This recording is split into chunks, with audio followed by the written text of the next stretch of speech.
La fille de troisième B, mercredi 7 décembre. Hier, Jeanne était rayonnante. Et du coup, j'étais heureux. Le bonheur, c'est une maladie contagieuse qu'on n'attrape qu'avec les gens qu'on aime. Imagine, Pierre, pour Noël, j'aurai une chaîne hi-fi avec une platine disque. Tu veux dire pour les disques vinyles? Oui. Tu m'as bien dit que tu me prêterais tes 33 tours. Ta promesse tient toujours, bien sûr. Cette platine, c'est une sorte de main tendue. Une pub recommande, dites-le avec des fleurs. Moi, c'est avec de la musique que je vais tout lui avouer. Les morceaux que je lui proposerai seront une déclaration d'amour renouvelée, surtout en fa dièse mineur, parce que c'est le ton de l'intimité. Mercredi 14 décembre. Il y a des bons et des mauvais mardis. Hier n'était pas un mardi réussi, pour plusieurs raisons. La principale étant que la semaine suivante, il n'y aura pas de mardi du tout. En effet, Amado a téléphoné dimanche, il exige que je vienne désormais chez lui 2 ou 3 heures de plus. Il m'a demandé mes horaires du lycée. Naïf, je les lui ai donnés. Quoi? Tu finis le mardi à 4 heures et tu ne me l'as jamais dit? Je t'attends avant 5 heures mardi prochain. Inutile de discuter. Après ce futur mardi sans banc, sans Jeanne, sans disque à rendre ni à prêter, il y aura les vacances. Près d'un mois sans ma fille de troisième B préférée. Presque l'éternité. Sauf si elle ne part pas en vacances et si elle accepte de venir écouter de la musique chez moi. Hier, me voilà donc avec la double intention d'avertir Jeanne de mon absence et de l'inviter à la maison. Tout est tombé à l'eau. Je l'ai aperçue de loin, plus jolie que jamais. Elle pressait le pas. Elle était rouge d'excitation et de joie. J'ai d'abord cru que c'était la perspective de me voir. Elle a été charitable, elle m'a vite détrompée. J'ai fait une découverte extraordinaire dimanche dans la cave de notre appartement. Elle était tout essoufflée, sûre qu'elle avait déniché une cassette de Louis d'Or. J'ai trouvé des disques, des centaines de disques, des 33 tours, rien que du classique. Ah bon? Je l'ai laissé s'asseoir et reprendre haleine. Jeanne ne me regardait pas. Elle était encore plongée dans son souvenir. J'ai senti que c'était quelque chose d'important. Je ne savais pas encore très bien pourquoi, mais ces centaines de disques m'écrasaient tout à coup. J'ai grommelé. C'est drôle, nous, la cave, on y entrepose plutôt les bicyclettes rouillées, les vieux meubles, les disques, on les range soigneusement dans la salle de séjour. Attends, je vais t'expliquer.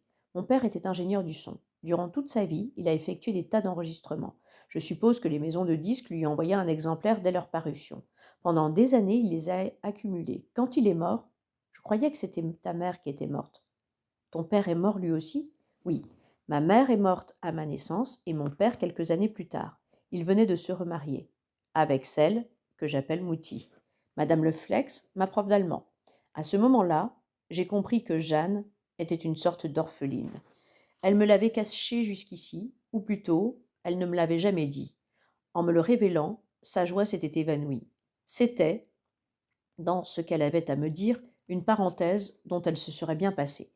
Elle déglutit comme pour avaler une grosse pilule avant de m'expliquer. Quand mon père est mort, Mouti a rangé tous ses disques dans 2 grandes cantines de métal. Elle les a relégués à la cave, elles y sont restées une éternité. Drôle d'endroit tout de même, non? Qu'est-ce que madame Leflex n'aimait pas pour avoir jeté au rencard tous ses disques? La musique ou son mari? Ma question était méchante et stupide. Elle soulevait des souvenirs encore plus durs à réveiller. Jeanne fit une pause. Elle poussa un soupir. J'avais mis un bémol à sa joie. C'est une longue histoire.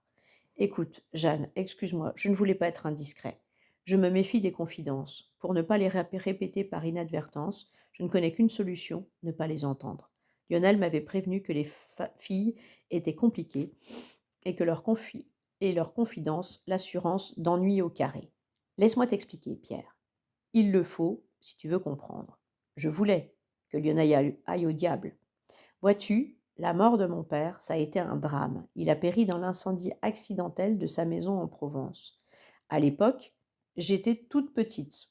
Je ne me trouvais pas avec lui, mais à Paris avec Mouti. Tout a brûlé. Il ne restait pratiquement rien. Seul un bâtiment annexe avait subsisté, l'auditorium que mon père avait fait construire et dans lequel se trouvaient son piano, son matériel d'enregistrement et ses disques. Jeanne parlait et pleurait sans même s'en rendre compte. Les mots et les larmes coulaient en un flot désormais continu. J'étais noyée par son chagrin envahissant. D'abord, je n'ai pas bien compris sa peine rétroactive. Comment pouvait-elle pleurer un père dont elle ne se souvenait sûrement pas? Jeanne me raconta l'histoire. Elle la connaissait bien. En la revivant, elle ravivait son chagrin. Alors, Mouti a tout vendu, la maison, ou plutôt le terrain avec les ruines. Elle a mis en salle des ventes à Draguignan tout le matériel de mon père. Elle ne savait même pas s'en servir. Et avec l'argent de l'assurance, elle a acheté à Paris l'appartement où nous vivons aujourd'hui. Elle était enceinte de Florent. Florent, c'est mon frère. Enfin, c'est le fils de Mouti et de mon père. Elle a appelé au secours sa mère qui vivait en Allemagne. Aujourd'hui, Oma, c'est comme ça que j'appelle ma grand-mère, vit à côté de chez nous, dans un petit studio. Elle a reniflé. Ses deux mains ont disparu à la recherche d'un mouchoir. Elle n'en a pas trouvé. Je lui ai donné le mien. Elle a essuyé un peu ses larmes et ses sanglots. J'ai récupéré mon mouchoir et gardé sa main dans la mienne. C'était simplement pour me rapprocher de sa peine. J'ai demandé doucement, mais les disques. Mouti a voulu tout oublier. L'incendie, la mort de mon père, pour nous comme pour elle. Elle ne parle jamais de cet horrible passé. On dirait qu'elle veut l'effacer. À la maison, c'est un sujet tabou. Mais voilà, dimanche dernier, au milieu de la conversation, Mouti s'est soudain souvenu des disques. Elle les avait conservés et rangés à la cave dans ses fameuses cantines. Mais pourquoi? Elle affirme que nous n'avions pas assez de place dans l'appartement et que d'ailleurs, nous n'avions plus de chaînes pour les écouter. La vraie raison est ailleurs. Si elle les avait eus sous les yeux, il lui aurait sans cesse rappelé mon père. C'est pour ça qu'elle les a enterrés. Et tu les as retrouvés, Jeanne? Comme j'avais partagé sa douleur, j'essayais de partager sa joie. C'était difficile. Pourtant, j'aime la musique, mais des disques, c'est tout de même un peu des boîtes de conserve, comme qui dirait du réchauffé. Ces disques sont très importants. Le nom de mon père figure sur beaucoup d'entre eux. C'est lui qui les a enregistrés. C'était lui le preneur de son. Un preneur de son, vois-tu, c'est quelqu'un... Elle a fait semblant de le savoir. Et j'ai fait semblant de l'apprendre. Mais c'est moi qui lui ai expliqué qu'un excellent concert mal enregistré perd tout son intérêt. Jeanne semblait ravie de découvrir que l'ingénieur du son peut être aussi important que le compositeur ou l'interprète. Les disques de mon père, je te les prêterai si tu veux. Oh non, je risquerais de les abîmer. Mais tu voulais me prêter les tiens? Les miens sont moins précieux. Et puis maintenant, elle ne m'écoutait plus. Elle écoutait déjà ses disques, en pensée. Elle était comme ces gens bizarres qui ne goûtent jamais le présent. Et moi, cet instant, j'aurais bien voulu l'agripper, mais il me glissait entre les doigts. Jeanne, que fais-tu pendant les vacances? Quelle question. Elle s'occuperait de ses disques. Je pouvais garder les miens. Elle n'avait plus aucune raison de venir à la maison. Je lui tendis tout de même le papier sur lequel j'avais inscrit mon numéro de téléphone. Une vraie bouteille à la mer. Et j'étais comme un naufragé.